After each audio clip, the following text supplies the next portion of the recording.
Pemirsa, Bank Indonesia mencatat defisit transaksi berjalan pada kuartal 2 2026 melebar 12,5 miliar dolar Amerika atau 3,3% dari produk domestik bruto. Pelebaran defisit transaksi berjalan terutama dipengaruhi oleh meningkatnya defisit neraca perdagangan minyak dan gas.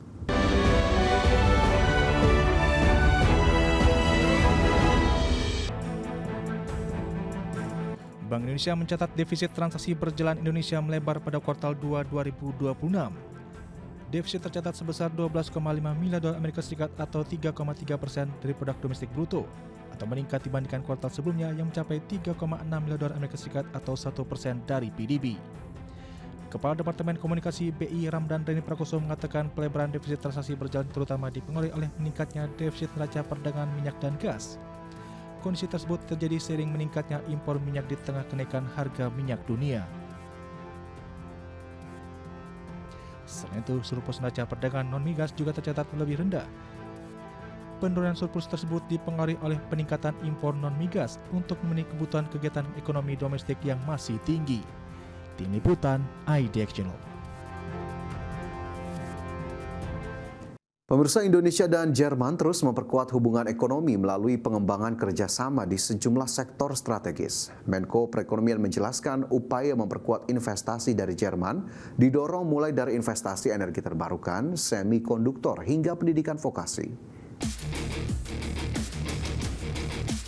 Dalam pertemuan tertutup antara delegasi pemerintah Jerman dengan Menko Perekonomian Airlangga Hartarto, Indonesia mendorong sejumlah proyek potensial di sektor energi terbarukan serta penguatan rantai nilai industri semikonduktor untuk menjadi tujuan investasi Jerman ke depannya. Selain itu, kerjasama pendidikan vokasi turut menjadi perhatian dikarenakan Jerman dinilai memiliki keunggulan dalam pengembangan pendidikan berbasis keterampilan. Seperti diketahui, Jerman merupakan salah satu mitra penting Indonesia dan telah banyak berkontribusi dalam pertumbuhan ekonomi dengan lebih dari 250 perusahaan asal Jerman telah menjalankan bisnis serta beroperasi di Indonesia dengan total investasi kumulatif sepanjang 2021 hingga 2026 mencapai 1,23 miliar dolar Amerika. Hampir 4 billion US dollar, dan tadi disampaikan kepada Menteri Commerce bahwa kita akan ada rapat untuk terus bagaimana kita bisa meningkatkan proyek-proyek green energy ini untuk bisa mendapatkan akses pembiayaan termasuk juga dari KfW. Dan kalau kita ketahui bahwa Jerman mempunyai keunggulan di bidang riset terapan, precision manufacturing, standar industri, dan inilah yang kita ingin kerjasamakan dalam pertemuan-pertemuan berikutnya. Sementara itu, Menteri Federal untuk Kerjasama Ekonomi dan Pembangunan Jerman, Rim Alabali Radovan, menegaskan komitmen negaranya untuk memperkuat kerjasama ekonomi dan pembangunan dengan Indonesia. Menurutnya, pelaku usaha Jerman memiliki peluang besar untuk berkontribusi dalam pembangunan berkelanjutan di Indonesia. A long-standing trustful cooperation, especially in the development cooperation, and I'm looking to strengthen our cooperation in the economic sector and also development. So we talked about how we can strengthen German businesses being part of sustainable development in Indonesia, especially in the field of renewable energy. Selain investasi, kedua pihak juga membahas perkembangan Indonesia-European Union Comprehensive Economic Partnership Agreement yang diharapkan dapat ditandatangani pada tahun ini. Airlangga menambahkan keunggulan Jerman dalam riset terapan precision manufacturing dan standar industri menjadi bidang yang akan terus dikembangkan dalam kerjasama kedua negara. Dari Jakarta, Raharjo Patmo, IDX Channel. Selanjutnya, pemirsa, Menteri Energi dan Sumber Daya Mineral Bahlil Lahadalia mendorong semua pemangku kepentingan untuk mempercepat pembangunan pembangkit panas bumi atau PLTP, di mana potensi energi berbasis panas bumi atau geothermal di Indonesia cukup besar. Menurut Bahlil, Indonesia memiliki potensi panas bumi sekitar 23,2 gigawatt, namun baru 11,6% yang telah menjadi kapasitas terpasang. Pemerintah kini mendorong percepatan pengembangan melalui pembenahan regulasi, insentif, dan penegasan kepada pengembang agar konsesi yang sudah diperoleh tidak berhenti tanpa realisasi proyek. Pemerintah sendiri menempatkan pengembangan panas bumi sebagai bagian dari upaya memperkuat kedaulatan energi sebagai terobosan energi alternatif. Pemanfaatan panas bumi juga untuk mengurangi ketergantungan terhadap energi impor. Sementara itu, berdasarkan data Kementerian SDM, total potensi panas bumi nasional mencapai 23.202,77 MW. Sedangkan kapasitas terpasang 2.776,39 MW. Sekitar 88,4% potensi tersebut masih belum tergarap. Bahwa Indonesia adalah negara nomor 1 di dunia yang mempunyai resource terhadap geothermal. Kita nomor 1, tetapi dalam implementasinya kita itu nomor 2, Amerika masih nomor 1. Akselerasi pengembangan energi panas bumi di Indonesia terus dimaksimalkan. Langkah strategis dilakukan untuk mendukung target peningkatan kapasitas pembangkit, sekaligus memperkuat kemandirian dan kedaulatan energi nasional berbasis geotermal. Dalam gelaran Indonesia International Geothermal Convention and Exhibition, PGE mendapatkan surat penugasan untuk pengembangan potensi sumber daya panas bumi PSPE Cubadak Panti. Penugasan ini menjadi salah satu langkah untuk mempercepat pengembangan potensi geothermal Indonesia yang mencapai sekitar 24 gigawatt. Sejumlah proyek juga terus dikembangkan, diantaranya Kogen 30 MW di Ulu Belu, 15 MW di Lahendong, serta akselerasi proyek Lumut Balai 3 dan 4. Pengembangan panas bumi dinilai strategis untuk mengurangi ketergantungan Indonesia terhadap energi impor. Terlebih, Indonesia memiliki sekitar 40% potensi panas bumi dunia.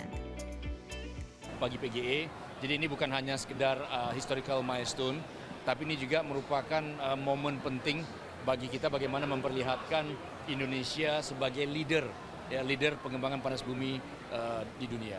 Ini yang kita harapkan. Jadi kita tidak hanya besar dari sisi kapasitas, tapi juga kita juga menjadi bangsa yang kuat dari sisi inovasi terkait dengan pengembangan panas bumi di dunia. Jadi kita menjadi World Geothermal Center of Excellence di dunia. Ini yang menjadi harapan kita. PGE menargetkan pengembangan panas bumi tidak hanya meningkatkan kapasitas energi bersih nasional, namun juga mendorong inovasi dan investasi di sektor panas bumi. Jakarta, Indira Utomo, Auliensyah, IDX Channel.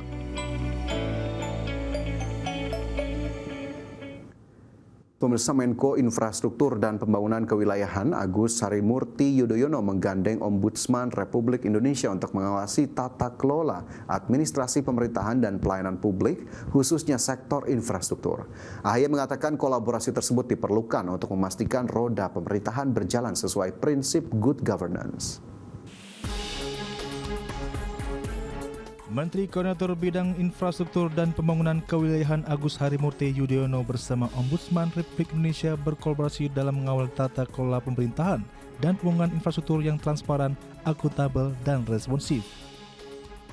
AHY menjelaskan Kemenko Infrastruktur memiliki tugas melakukan sinkronisasi, sinergi, kolaborasi, dan orkestrasi terhadap 5 kementerian teknis yang berada dalam koordinasinya, mendorong dan memastikan setiap kementerian dapat mencapai target pembangunan sesuai dengan RPJMN hingga 2029 dan target RPJMN 2045 dan memastikan terwujudnya visi Astacita Presiden Prabowo Subianto. Paling banyak memang urusan dengan agraria, urusan pertanahan, karena memang banyak sekali pelayanan publik di sektor pertanahan atau agraria tersebut, termasuk tata ruang wilayah. Saya tahu persis, dulu saya pernah memimpin Kementerian ATR BPN walau singkat 8 bulan, tetapi memang banyak sekali isu yang harus diselesaikan. Kemudian konflik yang terjadi menahun, berlarut-larut, melibatkan sejumlah pihak yang pelik. Ini juga seringkali menuntut respons yang cepat dan tuntas. Selain koordinasi sektoral, AHY menekankan pentingnya sinkronisasi pembangunan kewilayahan dengan pemerintah daerah, baik provinsi maupun kabupaten kota, sehingga program atau pembangunan proyek dapat memberikan dampak nyata bagi masyarakat. Dari Jakarta, Adi Firmansyah, Tim Liputan ID Action.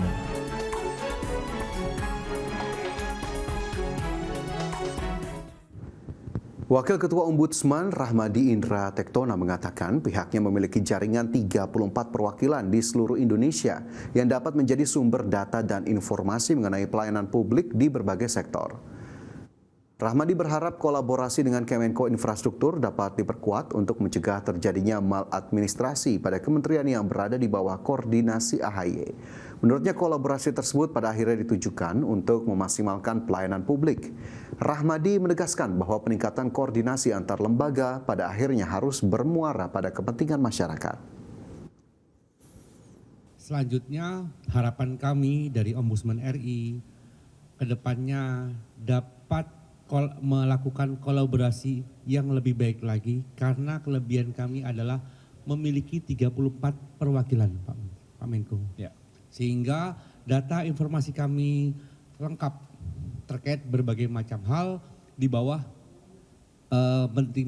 kementerian di bawah beliau. Tujuan akhirnya apa? Kembali lagi mendukung program Presiden Prabowo Subianto. Untuk apa? Kembali lagi untuk masyarakat. Karena bagaimanapun kolaborasi, koordinasi antar para pihak ke depannya mulai dari sekarang untuk